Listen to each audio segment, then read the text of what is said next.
یہ اکثر علماء نا روب ڈالتے ہیں. ہمارے جو بزرگ ہیں طارق جمیل صاحب، انہوں نے بھی، حالانکہ انہیں سب کچھ پتا ہے، اور میری ان کے ساتھ کئی ایک پرسنل ڈسکشن ہے بنو امیہ کے اوپر، میں وہ بتانا نہیں چاہتا، انہیں سب کچھ پتا ہے، لیکن ظاہر ہے کہ دلیری دکھانا ہر بندے کا کام نہیں ہے. انہوں نے بھی ایک پوڈ کاسٹ میں نے یہ آیت کوٹ کی جو یہ سارے صدیوں سے کوٹ کر رہے ہیں اپنے بنو امیہ کے بابوں کو بچانے کی خاطر. تلک امۃ قد خلت لها ما کسبت ولکم ما کسبتم ولا تسألون عما كانوا يعملون، کہ وہ ایک امت تھی گزر گئی، ان کے لیے ان کے اعمال، تمہارے لیے تمہارے اعمال، تم سے نہیں پوچھا جائے گا کہ انہوں نے کیا کیا. تو کہتے ہیں ہم سے کہاں پوچھا جائے گا یہ کہ وہ کیا کرتے تھے، ہم سے کوئی قیامت کے دن اس قسم کا سوال نہیں ہونا. اور آیت کو مس کوٹ کرتے ہیں. یہ آیت پورے کانٹیکسٹ کے ساتھ 2 دفعہ آئی ہے سورۃ البقرہ میں، پہلے پارے کے بالکل اینڈ پہ. وہ کانٹیکسٹ دیکھیں کیا تھا. کانٹیکسٹ یہ تھا کہ یہودیوں کا یہ عقیدہ تھا کہ ہم ابراہیمی ہیں، ہمیں یہ نسبت کام آ جائے گی. نصرانیوں کا بھی یہ کہنا تھا ہم ابراہیمی ہیں، ہمیں یہ نسبت کام آئے گی. تو اللہ تعالیٰ فرمایا تلک امۃ قد خلت، وہ ایک امت تھی نیک اعمال کرنے والی، اس میں امپلائڈ تھا، وہ گزر چکی. لہا ما کسبت ولکم ما کسبتم، جو نیک اعمال انہوں نے کیے وہ اپنے ساتھ لے گئے، تمہارے لیے تمہارے نیک اعمال ہے. تم سے نہیں پوچھا جائے گا کہ انہوں نے کیا نیکیاں کی، تم سے یہ پوچھا جائے گا تم نے کیا نیکیاں کی. برائیوں کا تو ذکر ہی نہیں تھا. لہا ما کسبت، اگر یہاں ہوتا نا علیہا ما کسبت تو پھر وہ گناہوں والا آنا تھا کہ ان پر ان کی برائیوں کا وبال اور تم پر تمہاری برائیوں کا وبال. تم سے نہیں پوچھا جائے گا انہوں نے کیا برائیاں کی. یہاں نیک اعمال کا ذکر تھا کہ تم سے نہیں پوچھا جائے گا کہ ابراہیم علیہ السلام نے کون سے نیک اعمال کیے، وہ اپنے اعمال ساتھ لے گئے، تم سے تمہارے اعمال کے بارے میں پوچھا جائے گا. ان ظالموں نے کس طرح مس کوٹ کیا، قرآن کی تعریف کی. پرانوں نے بھی کی، آج والے آج تک کر رہے ہیں، حالانکہ انہیں سب کچھ پتا ہے. قرآن و سنت کی روشنی میں انہیں پتا ہے کہ یہ معاملہ کتنا گمبھیر تھا. تلک امۃ قد خلت، یار یوسف علیہ السلام کے جو بھائی ہیں وہ تلک امۃ قد خلت نہیں ہے. تمہاری نظر میں قرآن میں ان کی غیبت کیوں آئی ہوئی ہے؟ تم جن کو بچا رہے ہو وہ تو سنگل صحابی ہیں، اور وہ بھی 3 بندے ہی ہیں جن کے پیچھے تمہیں ساری مصیبت پڑی ہوئی ہے. کہتے ہیں جی صحابہ کے خلاف بولتا ہے. اللہ کے بندو، 1,00,000 صحابہ میں سے 3 بندے اگر کوئی کام کرے تو صحابہ ہو گئے وہ، اور باقی جو ان کے خلاف ہیں وہ صحابہ نہیں ہے، وہ تو خلفائے راشدین ہیں. 3 بندوں کا مسئلہ تھا، معاویہ ابن ابی سفیان، مغیرہ ابن شعبہ، عمرو بن عاص رضی اللہ عنہم اجمعین. ہم تو احترام سے نام لیں گے. ان کو پورے صحابہ بنا دیا انہوں نے. اور دوسری طرف خلفائے راشدین، اصحاب بدر، اصحاب شجرہ، جو ان کی وجہ سے شہید ہوئے، قتل ہوئے، یہ لوگ ان کے ساتھ کھڑے ہوئے. ہم کہتے ہیں احترام اپنی جگہ، لیکن غلط ہے. یہ تو سنگل صحابی تھے نا. حضرت یوسف علیہ السلام کے جو بھائی ہیں وہ ڈبل صحابی ہیں. حضرت یعقوب ان کے والد کے بھی صحابی ہیں، حضرت یوسف علیہ السلام کے بھی صحابی ہیں. آج تک برادران یوسف کی مثال دی جاتی ہے. قرآن میں ہم پڑھتے ہیں کہ انہوں نے اپنے بھائی کے ساتھ کیا کیا تھا. تو یہ غیبت ہوگی. اللہ کو نہیں پتا تھا تلک امۃ قد خلت. اللہ نے قرآن میں اس لیے نازل کیا تاکہ آنے والے لوگوں کے لیے عبرت ہو. ہمارے باپ کی غلطی اللہ نے 7 جگہ ذکر کر دی، اور سورۃ الاعراف میں یہاں تک کہا کہ ہم آدم علیہ السلام کی غلطی اس لیے بیان کر رہے ہیں تاکہ اے اولاد آدم، دیکھنا تمہارے ماں باپ کو جس طرح ورگلا دیا تھا شیطان نے، تمہیں نہ ورگلا دے. ان کے کپڑے اتروا دیے تھے شیطان نے. یہ بھی الفاظ ہے. تو کیا حضرت آدم علیہ السلام تلک امۃ قد خلت نہیں تھے؟ جی تاریخی باتیں، اور جناب قرآن میں بھی تاریخی لکھی ہوئی ہے. تاریخی باتیں نہیں حدیث کی کتابوں میں ہے. قرآن میں جو تاریخ آئی ہے اور بخاری مسلم میں آئی ہوئی ہے تاریخ، وہ صرف تاریخ نہیں ہے، وہ حدیث ہے. حدیثوں کے ساتھ ذکر ہوئی ہوئی ہے. یہ 2 نمبریاں کر رہے ہیں، چھوڑ دیں.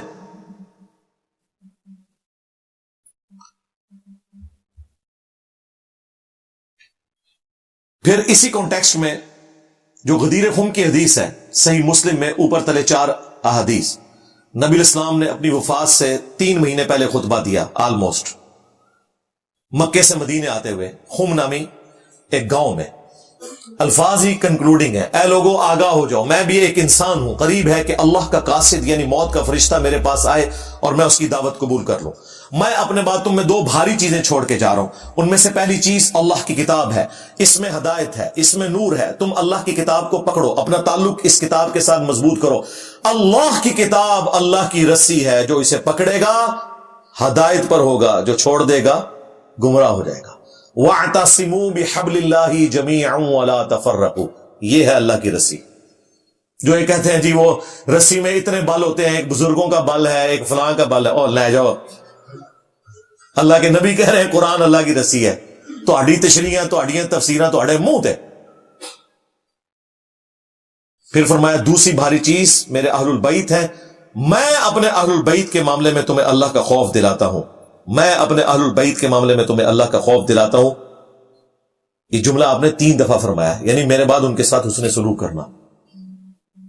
اور اسی حدیث میں پھر موجود ہے، زید بن ارقم کہتے ہیں یہاں اہل البیت سے مراد آل علی، آل عقیل، آل جعفر، آل عباس ہیں. کیونکہ تابعین نے کہا امہات المومنین، ان کا امہات المومنین بھی ہے، لیکن یہاں وہ مراد نہیں ہے، وہ بھی اہل البیت ہے. پھر ایک روایت میں مسلم شریف میں ساتھ یہ آیا کہ بیوی کیسے اہل البیت ہو سکتی ہے؟ یہ اس وقت تک اہل البیت ہے جب تک وہ خامند کے عقد میں ہو. جب خامند اسے طلاق دے دے، اگرچہ نبی علیہ السلام نے کسی بیوی کو طلاق نہیں دی، لیکن زید بن ارقم کو اترنا پڑا اس لیول پہ اس وقت کے ناسبیوں کو جواب دینے کے لیے کہ اصلاً اہل البیت دودھ اور خون کے رشتے کے لوگ ہیں. بیویاں اصلاً اہل البیت نہیں ہیں، وہ اس وقت تک اہل البیت ہیں جب تک عقد میں ہو. اور الحمدللہ ساری بیویاں دنیا اور آخرت میں نبی علیہ السلام کی بیویاں ہیں الحمدللہ. لیکن یہ بات کھولنی پڑی. تو نبی علیہ السلام کہہ رہے ہیں کہ میں اہل البیت کے بارے میں تمہیں اللہ کا خوف دلاتا ہوں، یعنی ڈر جانا. اس زمانے میں اہل البیت کے ساتھ حسن سلوک یہ تھا کہ مولا علی کا ساتھ دیا جاتا جنگ صفین میں، اور کربلا میں سیدنا حسین کا. اور آج اہل البیت کے ساتھ حسن سلوک یہ ہے کہ آج جو بنو امیہ کے خدمت گزار ہیں انہیں ایکسپوز کیا جائے. اس زمانے میں ہم ہوتے تو حضرت علی اور حسین ابن علی کے ساتھ مل کر تلوار اٹھا لیتے ان کے دشمنوں پر. آج تم ہمیں اپنی زبانیں بھی نہ کھولنے دو. ہم تو غدیر خم پہ کھڑے ہیں. توحید اللہ کے فضل سے قرآن والی بیان ہو رہی ہے. غدیر خم پہ قرآن تھا پہلی چیز. ہماری جیسی واضح توحید لگی لپٹی باتوں کے بغیر کبھی کسی نے نہیں بیان کی. اہل حدیث کی بھی جرت نہیں ہوئی اس قسم کی توحید بیان کرنے کی. زیرو ٹالرنس ہے. تو غدیر خم پہ صرف قرآن نہیں تھا، اہل البیت بھی تھا. اس لیے ہم نے اہل البیت کا دفاع بھی پکڑ لیا. ہم آدھی حدیثیں نہیں پکڑتے، پوری حدیث کے اوپر عمل کرتے ہیں اللہ کے فضل سے الحمدللہ. وہ کہتے ہیں کہ جی صحابہ کرام نے یزید کی بیعت کر لی تھی، تو آپ کو کیا مسئلہ ہے؟ صحابہ کرام نے یزید کی بیعت نہیں کی تھی، صحابہ کرام سے زبردستی بیعت لی گئی تھی تلوار کے زور پر. جھوٹ بولنا بند کرے.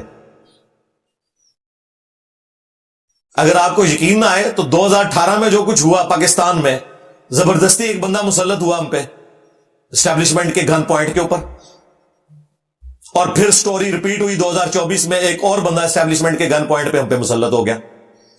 آج تک یہی ہو رہا ہے. تو بنو امیہ اس وقت کی اسٹیبلشمنٹ تھی.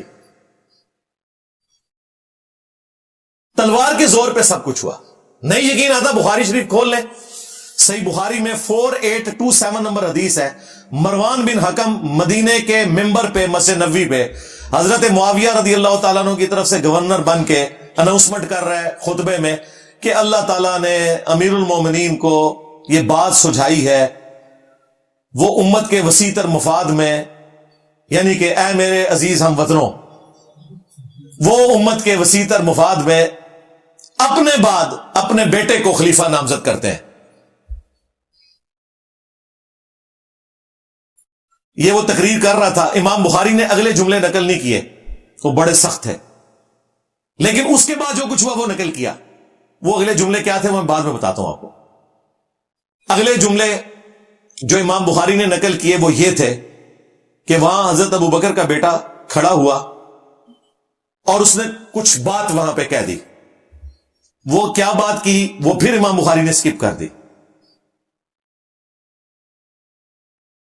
پھر اس سے اگلے جملے امام بخاری نے نقل کیے جسے پتا چل گیا کہ وہ بات کوئی ایسی تھی کہ اسے آگ لگ گئی.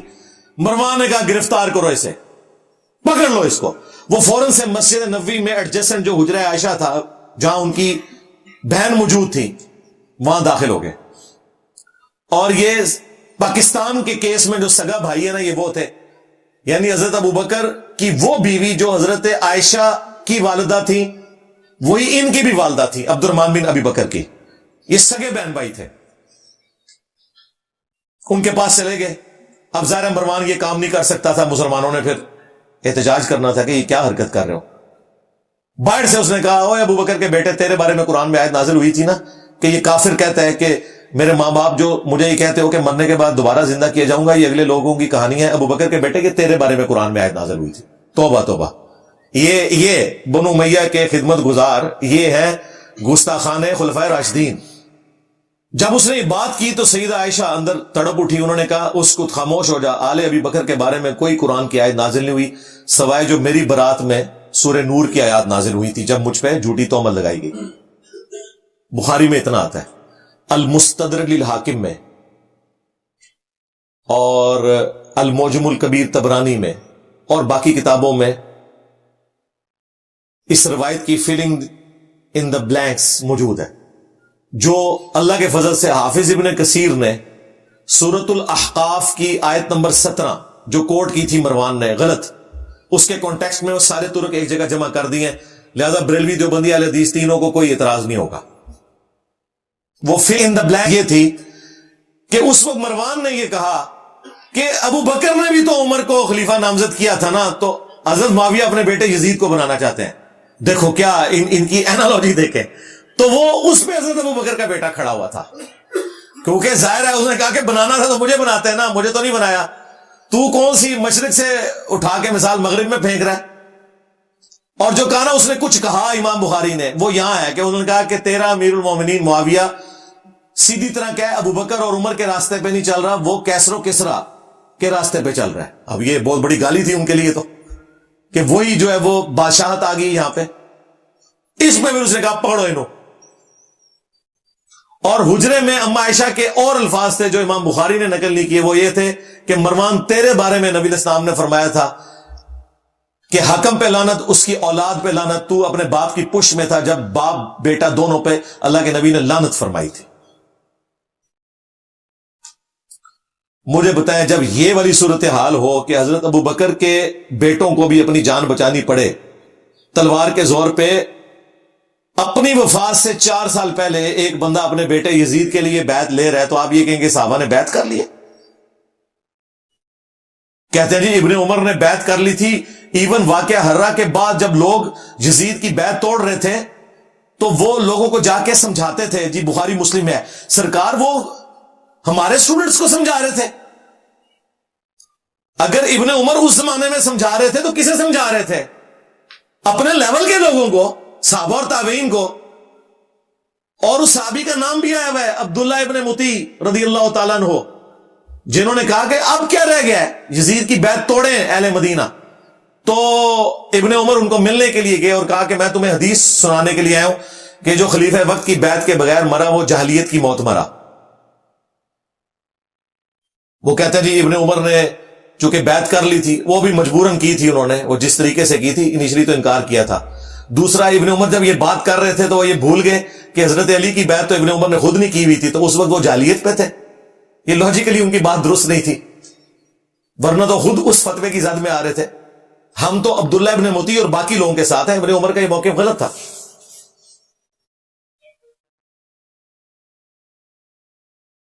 اور پھر دیکھیں ابن عمر کے ساتھ اسی بنو امیہ نے کیا کیا, صحیح بخاری میں موجود ہے.